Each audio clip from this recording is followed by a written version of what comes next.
Doctor वैदिक, बहुत बहुत धन्यवाद आपका। ये नमस्ते नमस्ते, बहुत मुझे आनंद हुआ, बहुत धीमान साहब, मुझे बहुत आनंद हुआ। बहुत बुद्धिमान लोग, और ये सरदार जी जो जनरल साहब हैं, उनकी बात भी मुझे बहुत पसंद आई। उन्होंने बहुत तैयारी करके सारे इतनी अच्छा पर्सपेक्टिव बना दिया। बहुत आनंद हुआ आज। बहुत आपको धन्यवाद। नमस्ते नमस्ते। सब बंधुओं को, बहनों को मेरा प्रणाम। Thank you very much sir. नमस्ते। Brigadier Dhiman, only one comment from me. जी जी। एक तो ये कि मैं इनका बहुत आभारी हूं निजी तौर पर, लंबे समय के बाद एक ऐसा नैरेटिव सुनने को मिला है जो उस नैरेटिव से बिल्कुल हटकर है, जिस नैरेटिव की शुरुआत जो है ब्रिटिशर्स ने 1838-39 में जो है वो की थी। उससे पहले अफगानिस्तान जो है उसका इतिहास अगर देखा जाए तो भले ही कभी गजनी जो है वो हावी रहा, कभी कंधार हावी रहा, कभी कोई और प्रांत जो है वह अफगानिस्तान के क्षेत्रों पर ख्वारिज्म तक वो हावी रहा हो, लेकिन वो उन्हीं तक महदूद था। वो झगड़े भी उनके आपस में थे, आपस में उनके झगड़े जो है वो सुलझाए जाते थे, और जो है बाकी जो है भारत को कभी भी इतिहास में इस तरीके से जो है वो दुविधा का सामना नहीं करना पड़ा। जो ब्रिटिश लिगेसी जो है, जो विरासत वो छोड़ गए, और जिस विरासत को बड़े दुर्भाग्य के साथ जो है, ये मुझे बड़ा खेद है ये कहते हुए कि हम उस विरासत को जो है अपने आप को उसका पहरेदार मान के चलते हैं कि उस विरासत को बनाए रखना हमारी जिम्मेवारी है।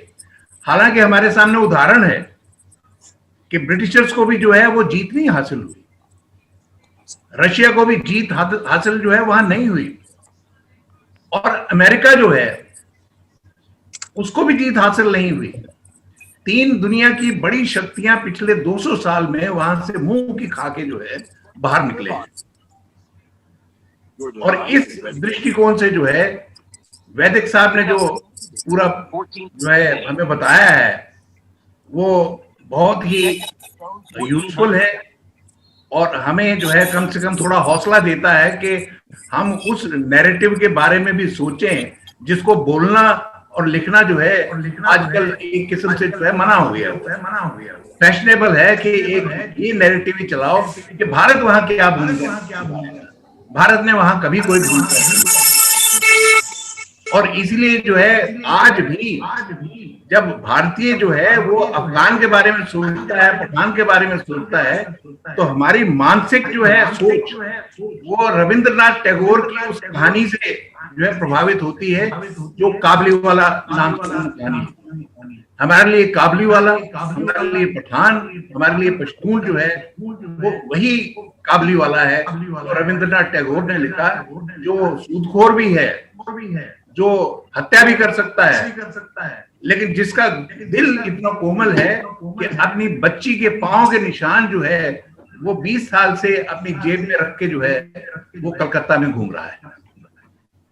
तो ये जो है इस दृष्टिकोण से मैं कहूंगा कि बहुत ही लाभप्रद आज का ये सेशन रहा, कम से कम मेरे लिए, बाकियों का मुझे पता नहीं। और दोबारा ब्रिगेडियर साहब आपका भी आभार, और डॉक्टर वैदिक का भी धन्यवाद। Thank you. We also have doctor Ashok Motwani. Sir are you there? Ashok sir are you there? Ashok Motwani sir are you there? Iman, if you permit me for 1 minute, please go ahead. I just want to leave 3-4 thought processes because I have to then bail out. मैं 3-4 बातें रखना चाहता हूँ, और मैं आप इसके बारे में सोचिए, जो भी सुन रहे हैं इमीडिएट रिएक्शन लेने की जरूरत नहीं है। पहली बात, स्ट्रेटेजिक थिंकिंग। हम लोग पाकिस्तान के जनरल्स को बड़ा ब्लेम करते हैं कि उनकी स्ट्रेटेजिक थिंकिंग नहीं है, वो टैक्टिकल थिंकर है। मगर मैं अपनी इंडियन कम्युनिटी की बात बताना चाहता हूँ। Indian community, I mean political community and military community. 200 years हम ब्रिटिशर्स के नीचे रहे, and the Indian polity in Delhi got swayed by their proposals to include Pandit Jawaharlal Nehru and Mohammad Ali Jinnah और एक अखंड भारत को बांटने के लिए हम मंजूर हो गए। ये बड़ी आश्चर्य की बात है कि why did we think about getting divided by an outside force who commanded India for 200 years?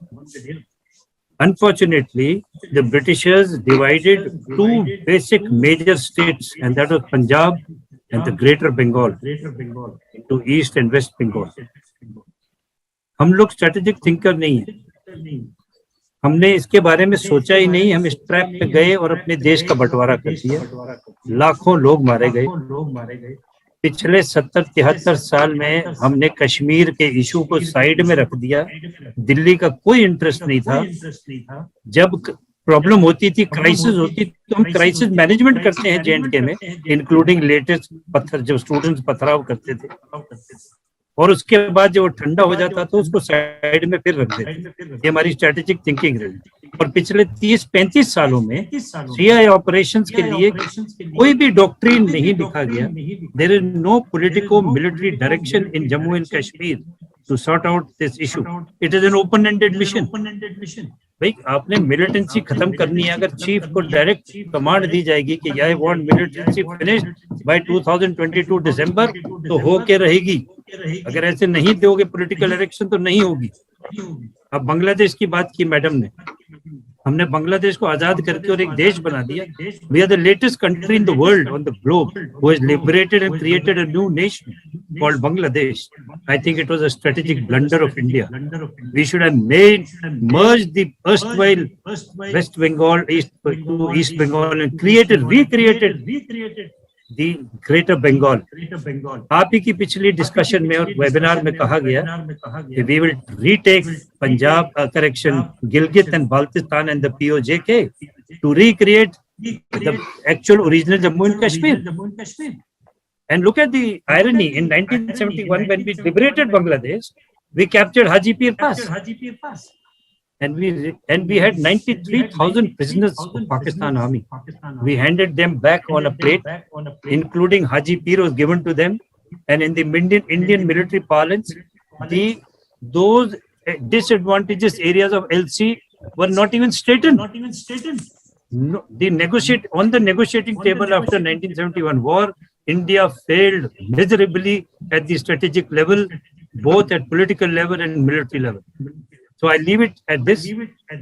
We have I purposely mentioned today to generate discussion that we can send Indian troops to Afghanistan in phases.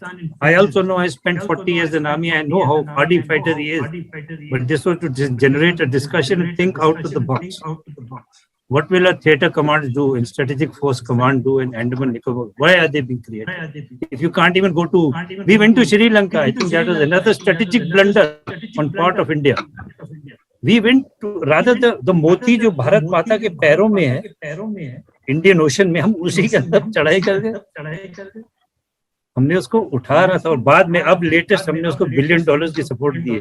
अब China आके बैठ गया, फिर हम बोलते हैं ring, pearl of rings, a ring of pearls. मैं उसको बोलता हूँ ring of thorns, not pearls. तो pearls कहाँ से होते? Chinese thorn है हमारे चारों तरफ। तो ये हमारी strategic thing है। I leave it at that. It was a great session. I really enjoyed, and for the opportunity you gave me, and my thank you and good evening to everybody. I have to go to some other session, so kindly bear.